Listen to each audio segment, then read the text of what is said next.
Okay, good morning, everybody. My name's Ed Baker. I'm a main board director of Broadway Malyan, and I'm a master planner. It's a real pleasure to be here today in Kota Kinabalu, and I thank the organisers for inviting me to speak.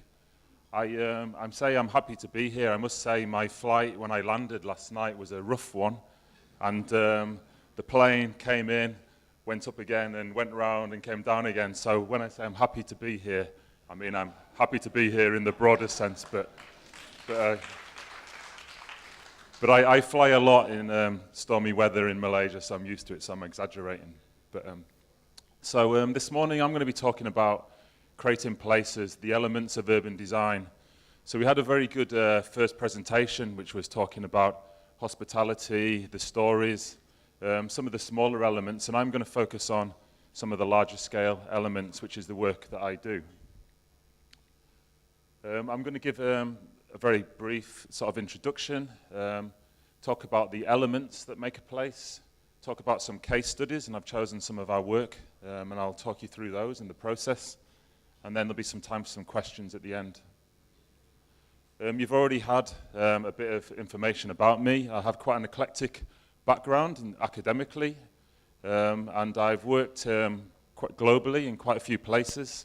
I was in London, but I've been in Singapore for 7 years, and I've worked across the Asia-Pacific region. At the moment, I operate from our Singapore office, and we work as regions, so the APAC region. So at the moment, I'm currently working down in Australia on some projects, but also in India, in the Philippines, Thailand, etc. But we have quite a global a network of offices. When I was in London, I used to work in the Middle East, for example, a lot, and in North America. Our office in Singapore is in Kampung Glam. That's the Malaysian connection. You probably know Kampung Glam in Bugis. This is the selfie street, as I call it. So when I go for my lunch, I'm usually tripping over Korean tourists with taking selfies. And that's the duo, which is the new Ollie Sheeran building, which is opposite our office. Our office, another IMPay connection, is one of the older IMPay buildings in Singapore, and it's a fantastic bit of architecture which I think has stood the test of time, and we've been there for 10 years, and we're now on this 27th floor.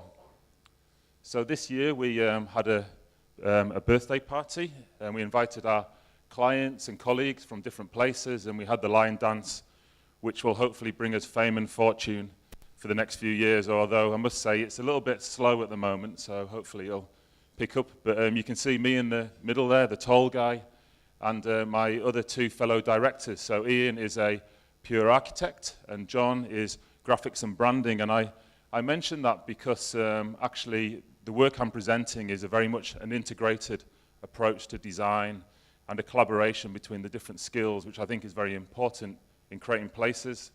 And there's Cindy, who's our financial director, who's actually the most important person in that photograph. We moved into our new office. We did the interiors ourselves.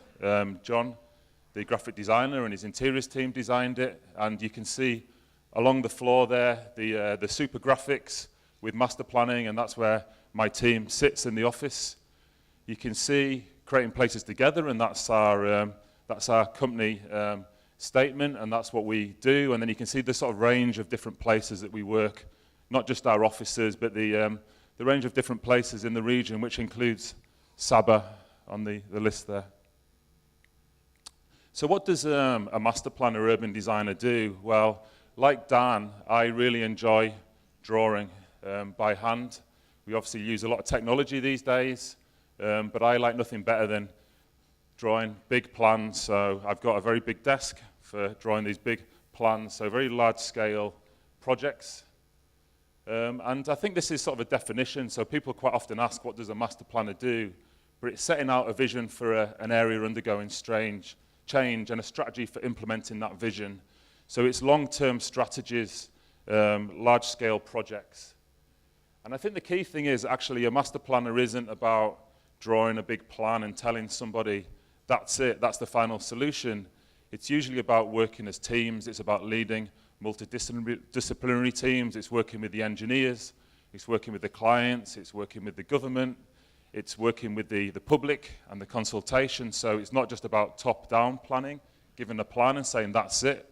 It's about bottom-up planning as well and working with the communities. And so a typical master planning workshop looks like this, with lots of discussion, lots of arguments.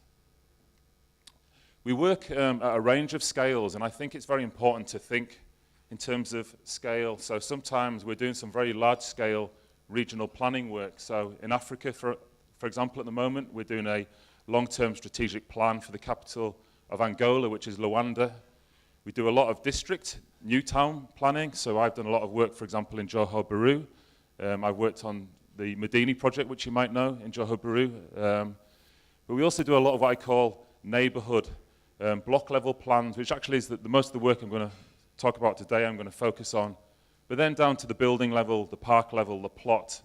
And I think you have to be able to think in those scales to create comprehensive places.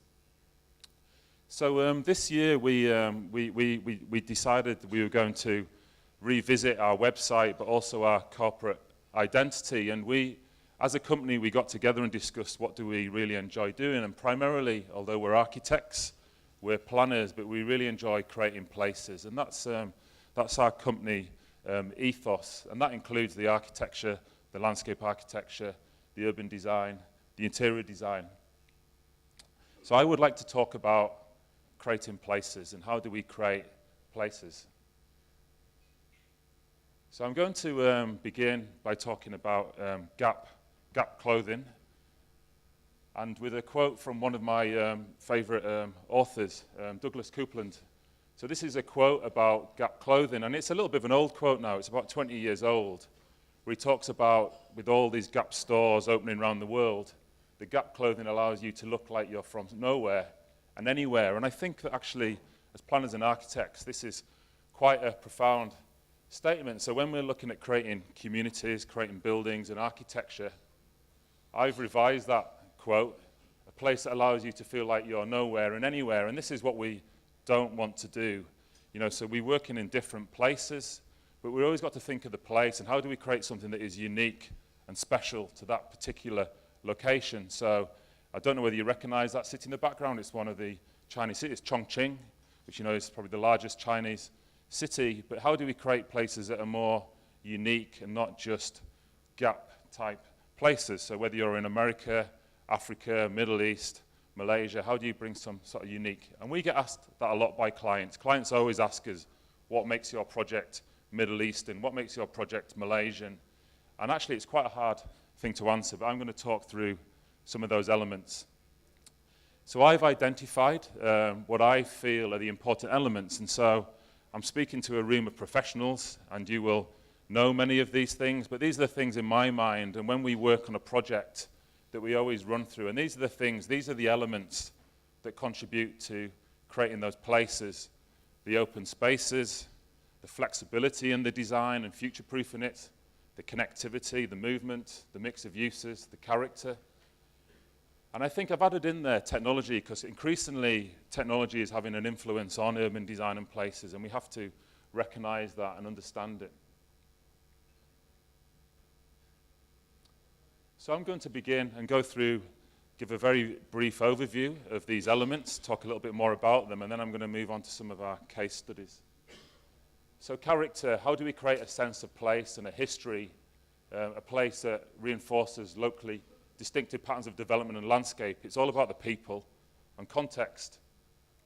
So quite often, context change on all our projects. This is in Medini, over in Johor Bahru, the site we're working on the master plan with Sunway at the moment, which has the site with these beautiful mangroves, the natural environment, very different context, for example, to this one.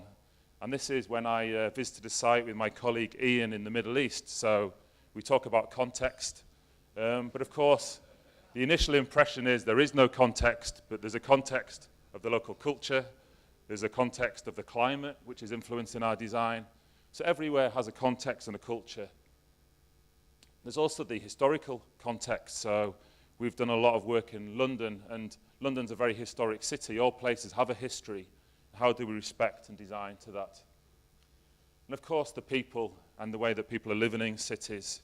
So we talk a lot as planners about livable cities, but what does that really mean? This is near the proposed TRX, which is the new business district in Kuala Lumpur. And we prepared a study studying all the public realm and the surrounds of TRX, looking at how we could better integrate the master plan that was done by somebody else into the city. So understanding the street life and how the existing areas are. So when we start to look at creating new places, how can we respond to those different contexts and cultures and climates to create vibrant places? Diversity. So diversity is a key element. Diversity relates to uses, it relates to variety and styles, and the mix of components that make a scheme. Perhaps one of my favorite urban design diagrams is by the urbanist Leon Krier, who works in these fantastic little cartoons. And his analogy for a mixed-use development is a pie and all those different ingredients that might make up a mixed-use community. In Malaysia, we did a competition for Bandar Malaysia, which we won in the end. I'm going to talk about that in a moment, which is an international competition. We developed that analogy, and we looked at, a Malaysian version of that, the different ingredients, and what would it take to create the perfect Malaysian mixed-use development. Of course, you'll know diagrams like this when we're thinking in plan, the types of uses that go in, and how can we create and use these uses? How do we plan these uses to create the ideal communities? So what is the right mix of uses for different places? And so that obviously varies, but we're often thinking about how we plan and bring in different mixes of uses on plan, but also within buildings. So we work on a lot of mixed-use developments. This is in Manila. That is actually the Trump Tower, by the way, which is, when we started working on the project, Trump wasn't the president. It's got slightly different connotations these days, and this is a high-density mixed-use development, which is not unusual in this type of the world. So how do we start to think and plan about these mix of uses vertically as well? And also think about the ground level. So when we hit in the ground level, we can go high and tall, but how do we activate the surrounding areas in the public realm? And this is the project we were doing in the Middle East. Connectivity, ease of movement. I think perhaps for me this is the key element to creating a successful place. It always starts with how you get there and how you leave a place. And obviously working in this region, but also working internationally, this is not an uncommon scene in cities like Jakarta, Bangkok, Kuala Lumpur to a lesser extent, but it's not the same as Jakarta, which I think wins hands down in terms of its traffic. So how can we better plan in these places? And so one of the key things that we're working with a lot is transit-orientated development, which is how can you plan a mixed-use community around transit? So whether that's transit's an MRT station, or is it a high-speed rail station, or is it a local bus network? And how can we create density and plan communities around the transport? So you plan, and I'm going to talk about this in a moment. This was Bandar Malaysia. This is the high-speed rail station, MRT stations. How can you plan communities and focus development around the transport? And the primary aim is to try and move away from traditional forms of transport like cars, to encourage people to walk more, cycling, but also more sustainable forms of transport and development. So in places like Canada, different types, this is actually an MRT station in Canada, transit-orientated communities where you have a mix of work, living, retail, connecting into the MRT stations. And of course, cycling, which has sort of taken the world by storm in the last few years. I studied in the Netherlands, so I've always been a big fan of cycling, but more and more and increasingly, we're starting to see more networks of cycle paths, particularly in this region. And so in Singapore, we're starting to see last year, this scheme was introduced in Singapore, so we have 3 private bike hire companies now that are in Singapore. And so the whole culture of cycling's changed in the last 7 years that I've been in Singapore. And of course, when you're creating things like this, you need to also provide the infrastructure. You need to create the cycle paths. There's no point in just throwing a load of cycles onto the street. You need to put the infrastructure in as well and create for transit-orientated communities. The other key element is obviously open space. I have a master's in landscape architect, I think landscape is one of those key elements that can make a place, whether we're talking about open spaces on the ground or vertically. So we all know about projects like Gardens by the Bay, you know, the iconic, the sort of superhero parks, but also these sort of smaller spaces in the city and creating different types of spaces. So all our plans are driven quite often through the open spaces and the ground level of projects. So places for health and wellness and well-being, but also thinking about greenery. So in Singapore, the green plot ratio is pretty well developed now. So how can you start to bring greenery into the buildings? So Singapore is getting taller and denser. So how can we bring open spaces into the building? And then how can we use the open spaces to develop that sort of tropical vernacular, or if it's in the desert, it's a different type of landscape to try and influence the type of places. This is a project we're working on at the moment in Kuala Lumpur. Flexibility is one of the key elements for me in master planning, and that's sort of how we future-proof projects. We're creating big plans for long-term development, so how can we better plan for future uses? That relates to existing uses as well, so how can we look at existing buildings, so historic buildings for future uses, but also how can we plan our new buildings? I'm going to talk about this project in a moment, which is in Calgary in Canada. A very simple gridded layout, but a very flexible layout. So I'm going to talk to you in a moment about how that plan is built out over a number of years. But we're always thinking about the future, and quite often we don't know exactly what's going to happen in the future. So we need to think of phasing, we need to think how a plan is going to develop and create a flexible plan. We also need to think about, you know, existing buildings, how they can change and adapt. So I'm sure you all know Chintan, which we reference a lot as a project in this region, you know, how older areas have been changed to create new uses. And projects like King's Cross in London, which is a fantastic, probably my favorite master plan in London at the moment, where the area around King's Cross Station has been developed. The old buildings have been reused, new buildings have come in. So you've got the new Google campus in London with these fantastic open spaces that are bringing it together. I think another key element is scale, and we come across this a lot, particularly working in this region. Cities like Singapore and Kuala Lumpur, and it's sort of understanding the scale. So quite often in Kuala Lumpur, you've got these very high plot ratios, and developers want you to go tall, but you're having to think about that sense of scale in a city. So this is the CBD in Singapore, where you've got some of the original shop houses, and I think that scale can work. But it's also thinking about how you balance that scale. And so a lot of the work that we do is not just about looking at these super high density developments, but how you can plan the lower levels of the city, the human scale, which is very important. So thinking about that scale, and also thinking about the mid-rise as well. So we get a lot of tall developments, you get a lot of low-rise developments quite often in Malaysia, and it's how can you look at the mid-level more to bring in more variety, and that mid-level is a very European scale, but you're starting to see more and more developments looking at that type of scale of development. This is a project we've been working on in KL in Bukit Pachong, where we've been looking at different residential typologies within the master plan. And technology, so I talked earlier about that being a key element. More and more we've been asked to talk about smart cities. So clients are asking us, what is a smart city? You know, and so I think for architects and planners, it's quite a difficult question and something to consider, because actually what is the influence really happening on the built environment around us? But increasingly technology is influencing the way that we have to plan. And so when we think of a smart city, we're thinking of these broader areas. And in Singapore, at the moment, the URA, which is the planning authority, is working very closely with there's a Smart Nation office to look at how technology is influencing the planning of the city. And so they've identified these key thrusts, smart living, utilities, environment, etc. And we need to think about these future technologies. So one of the big, and probably one of the potentially most influencing areas on creating places is going to be autonomous vehicles. So within Singapore, there's a number of areas where they're trialing out autonomous vehicles.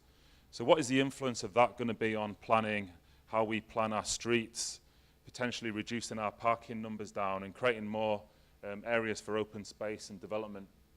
So smart mobility, robotics,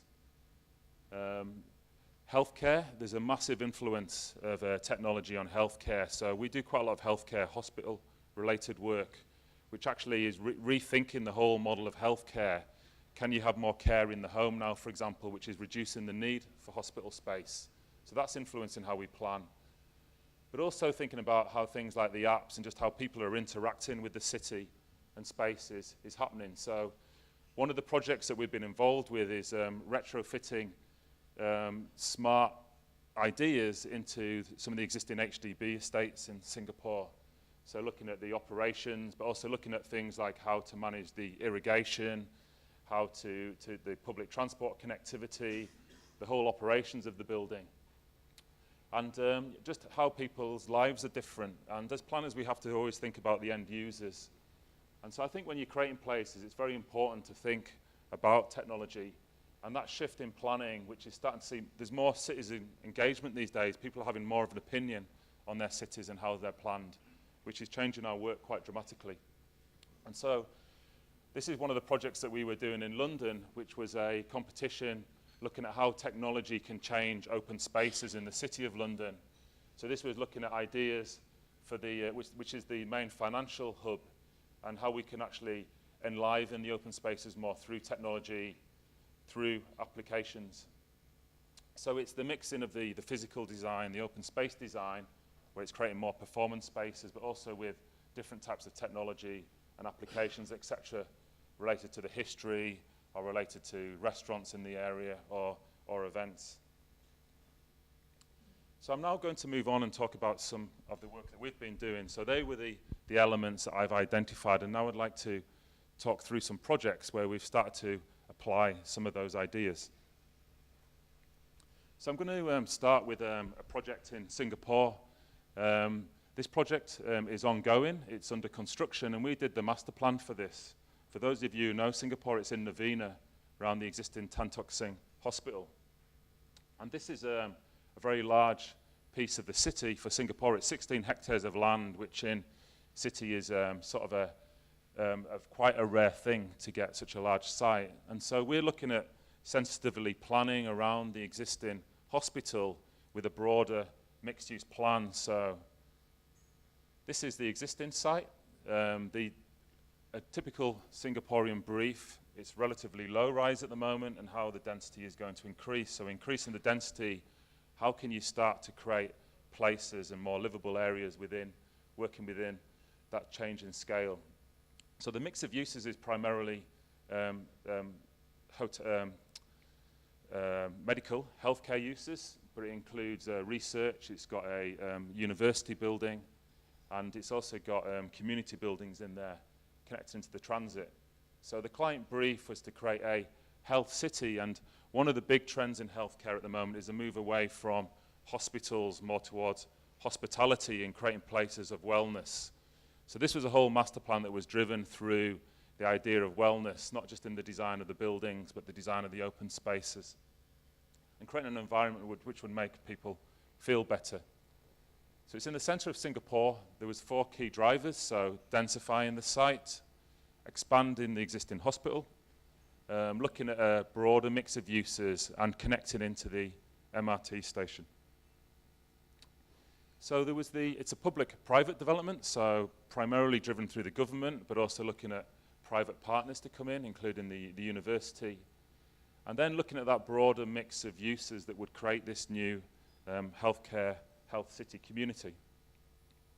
So this is the existing site. You can see the bow tie-shaped building is the existing hospital, and this is Novena and the existing MRT. And at the moment, the hospital isn't very well connected into the public transport. So in Singapore, the MRT drives everything, all planning. So on this project, we were employed as the master planners.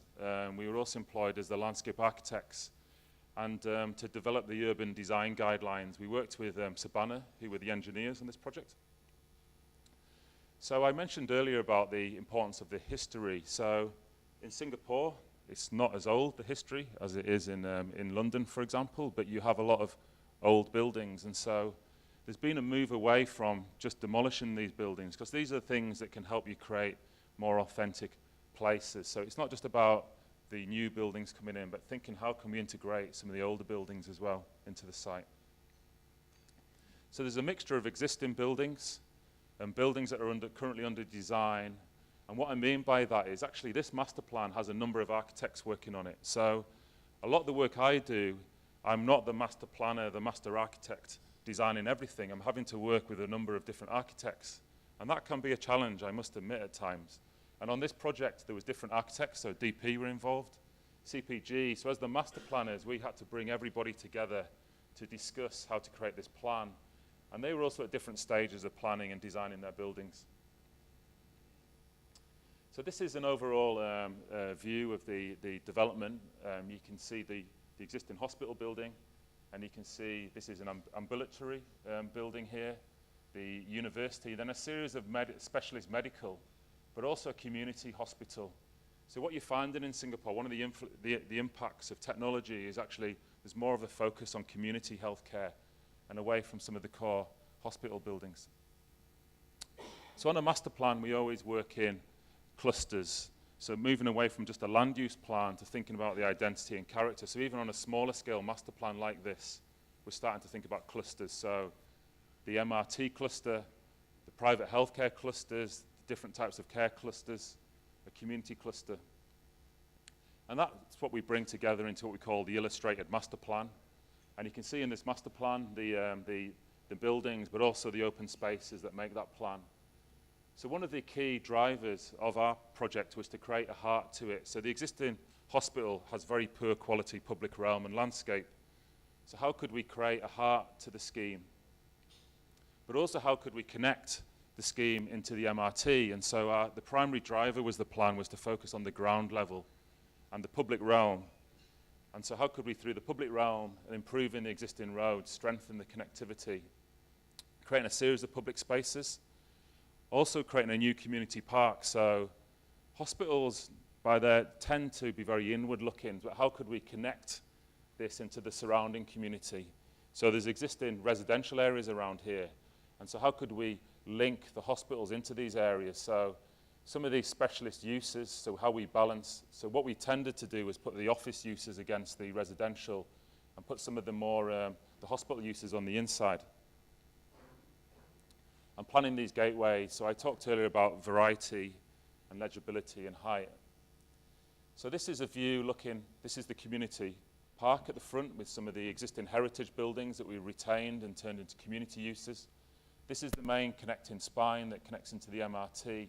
And this is the new public space that we created in the middle, which is this space which I showed you earlier. And so this is the new heart of the campus. We created retail uses at the ground level, so pharmacies, etc. But also for Singaporeans, food is very important. So you tend to find a lot more sort of restaurants and cafes in the hospital environments. And these are some views of the ground level on the main connector through the campus. So this is a view looking down the main spine with the university and some of the heritage buildings. So how can we create this place, the landscape, obviously the tropical vegetation, but also down to the detail of the materials and how we do the wayfinding and the signage and sensitively integrate this development together. This is another view further down. So obviously in Singapore, we get asked a lot, and I think people think because I'm from Europe that I don't know about the climate and I don't know about the reality of being in open spaces. But I've been here for 7 years, and I know that you can't just create open spaces without providing shading, thinking of the climate.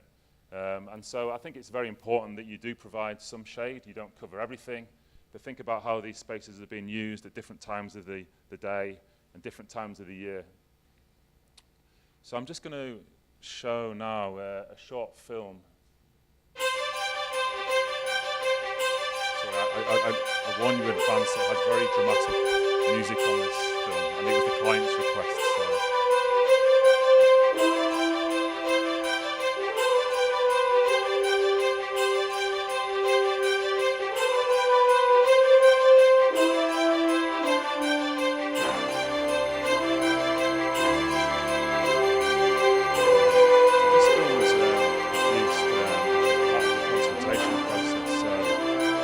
One of the key things when you're working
So as you can see from the film, and I've already mentioned, it was very much a landscape-driven plan. So how could we look at the existing open spaces, new spaces, but also bring greenery into the buildings? And so we looked at various elements, including the ecology, a health trail, with it being a broader health and wellness theme.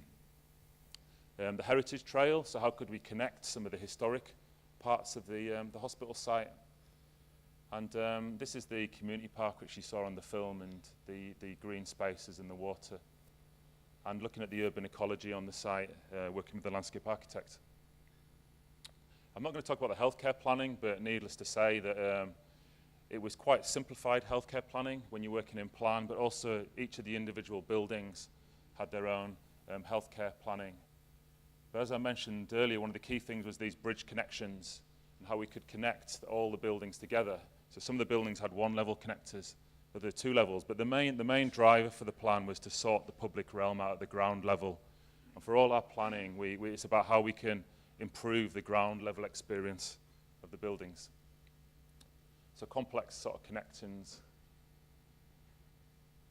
And this is the view looking in. So how could we also create a gateway, a main arrival experience? So using the stepping down of the buildings and connecting and creating this sort of grand entrance to the site.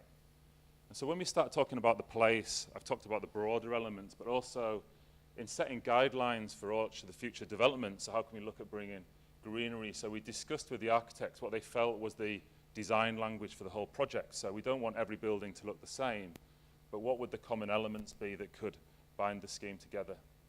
So for each plot, we developed guidelines, each building level guidelines, and that formed a big book, which is now being used by the client to ensure the quality of the future development. So I'm going to move on to a totally different project in a totally different part of the world. When I was working in London, we won an international competition in Calgary in Canada. And I'm going to show this as a bit of a contrast because it's a very different context. It's 55 hectares of land, and it was an international competition, but it's a regeneration project. And so it's been developed over the last few years, and now you'll see in a moment a number of the buildings are being constructed. So this is the existing site on the edge of the CBD, and this was our plan on how to transform this area in the city. And so you can see that East Village is located over here. If you've ever been to Calgary, it's near the site of the Stampede, where they have the Calgary, where all the cowboys come into town. And Calgary sort of suffers a bit, you know, from the city was driven by oil. It's very much like a Texas type city with these shiny towers, but very limited in terms of the types of uses and the cultural offer. So how could we sort of diversify that? And so a lot of the development, which is not uncommon in the States, was driven through the car, these sprawling suburbs, and Calgary has really suffered from this. And so living in the downtown was perceived to be negative. It's something that you didn't do. It was something for poor people. And so our plan was all about revitalizing the downtown core of the city.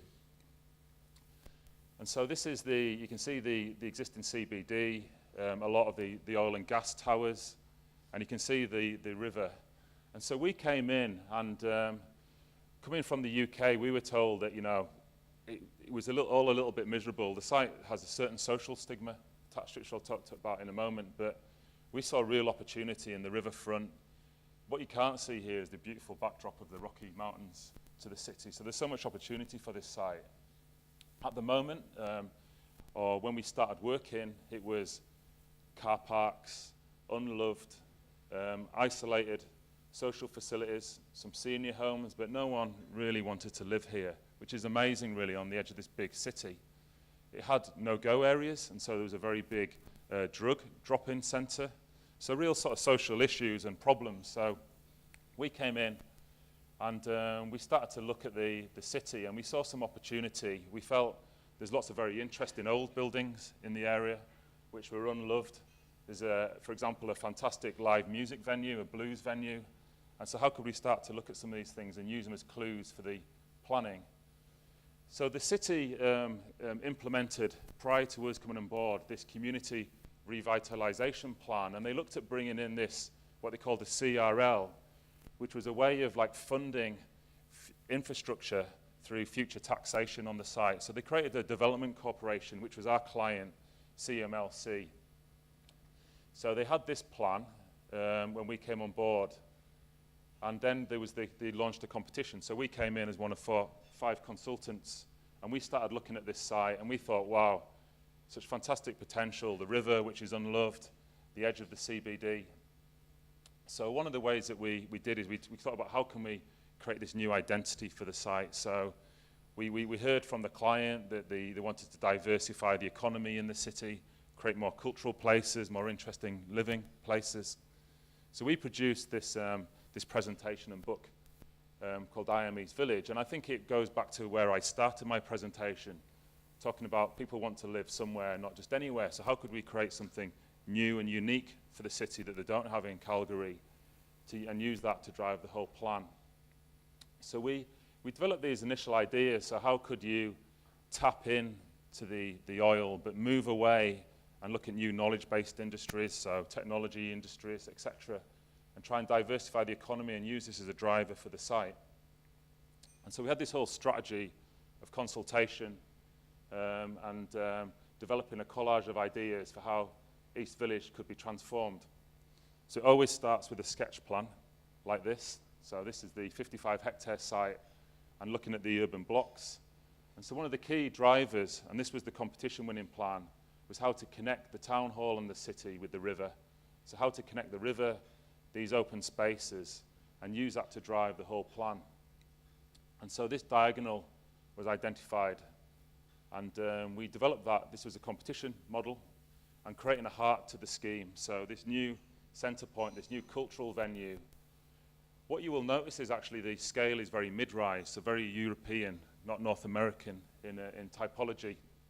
And so we looked at how we could form more blocks, activate the streets, use retail to do that, and create some new typologies for the city, and how to open up the place not just in the daytime, but in the nighttime.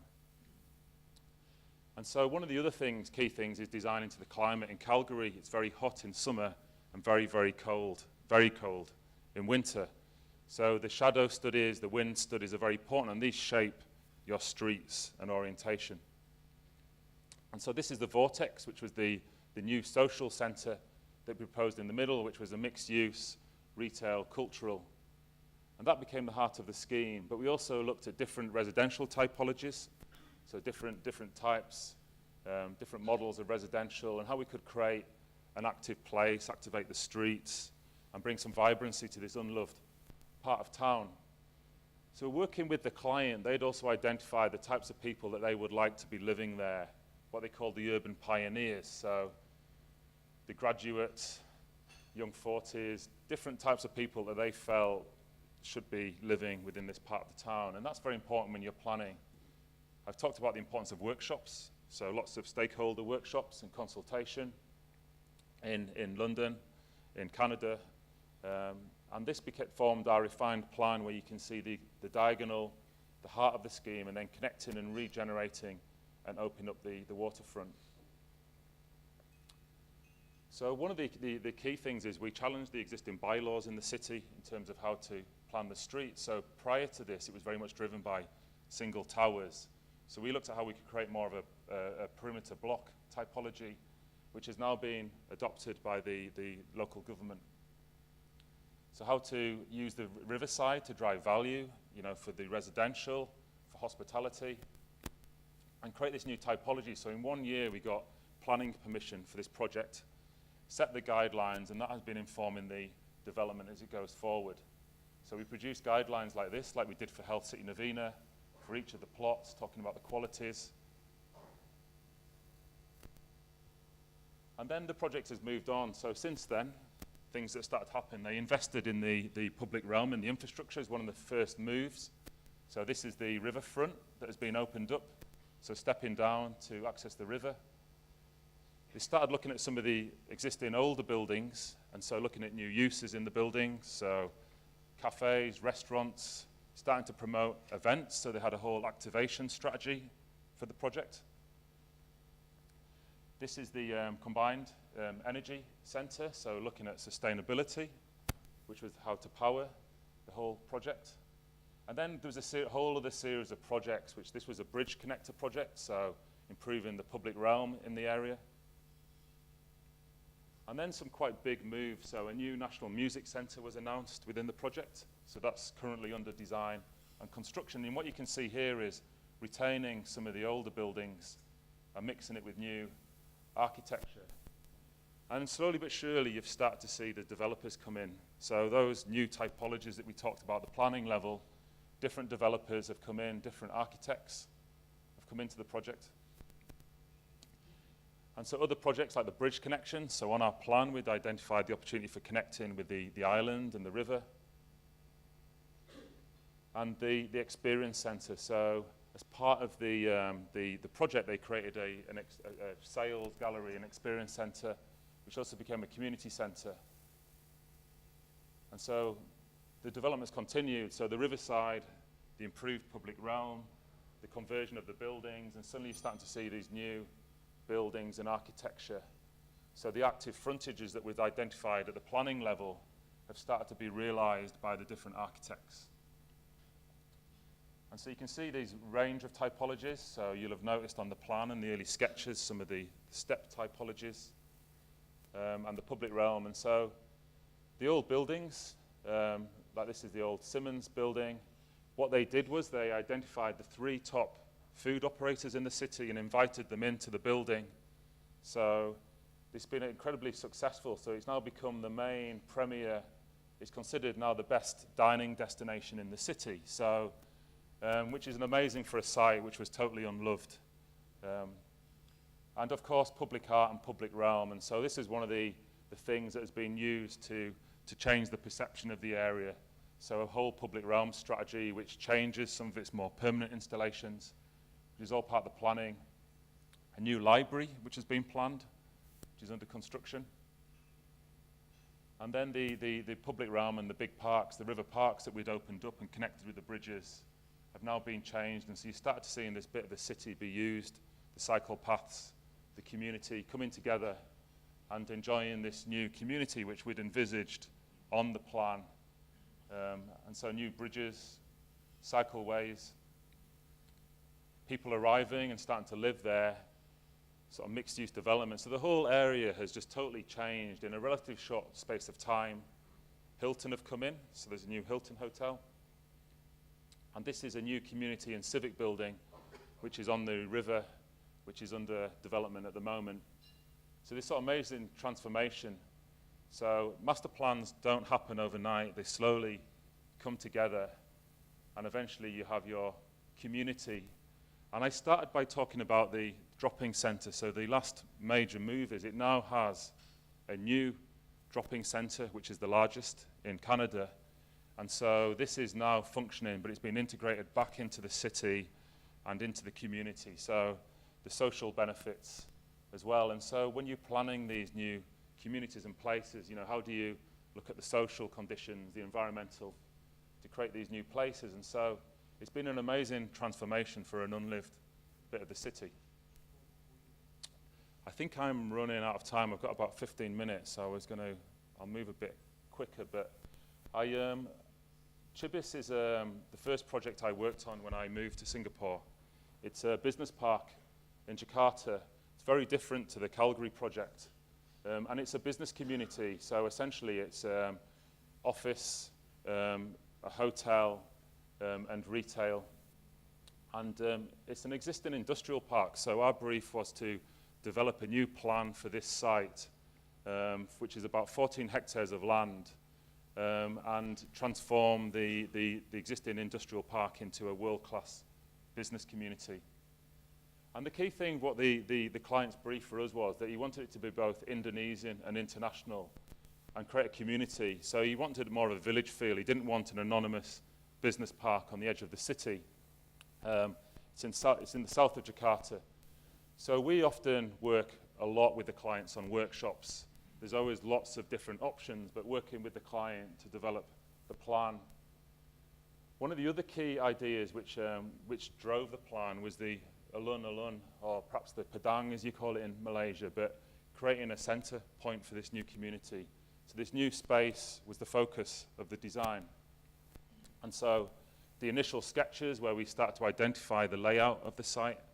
So I talked about flexibility, so the future development plots with the alun in the middle of the space and how all these buildings around could benefit from this and this new heart of the community. So we developed the master plan, so like the Navina one, an illustrated plan with the open space in the middle. The client wanted a banyan tree in the middle, which was for future business success. And then around it, we planned the higher density community. So looking at the massing of the buildings, so how we could vary the skyline, introducing community uses and a mix of uses within that plan, which then informed our final master plan, which is currently under construction. So the sustainability is obviously very important on any planning project. So how you create a sustainable business park, how you design to the climate, so making sure the open space is shaded at certain times of the year, the solar analysis, the wind analysis, informing the master plan. So the sort of things that you would do at the building level, we do at the master planning level. And they're usually the thing that can ruin a good project is parking. So how do you manage the parking strategy on the site? How do we manage all those motorbikes that are arriving? And how we can connect into the future public transport. So another thing, we talk about the idea of place, identity. So I showed you a picture of John, who's our graphic designer at the beginning of the presentation. We spend a lot of time thinking about the overall identity, and on this project we actually named it. So we came up with the client the name Chibis Business Park and created a whole identity for the project. So, and that went all the way down from how they were going to market it, how they were going to do the hoardings, but also influencing how they might do the wayfinding and the signage on the site. So this identity has then been used to inform the planning and the landscape design. And so this is Tower 9. This is the first building. It's a very large floor-plated office building, which is now being constructed with the lower-rise retail buildings. And so we've developed a detailed plan for this building, sustainability, and also public realm is very important. So we've focused a lot on the landscape and how the landscape could be used to drive the early phases of the project. So looking at the drop-offs, looking at the vertical greenery, but also the wayfinding. So that identity goes all the way down to the detail of the place and how we can create something different and unique. And this is the built first phase, so the landscape and the building. The main lobby area, so we wanted to create a very large lobby space for the office, which is almost like it's also used as a gallery. And then some of the spaces that have been realized that have been very successful, so very shaded, very small spaces, but very shaded, very appropriate to the climate. And so the first tenants have been moving into the buildings. This is a small retail street.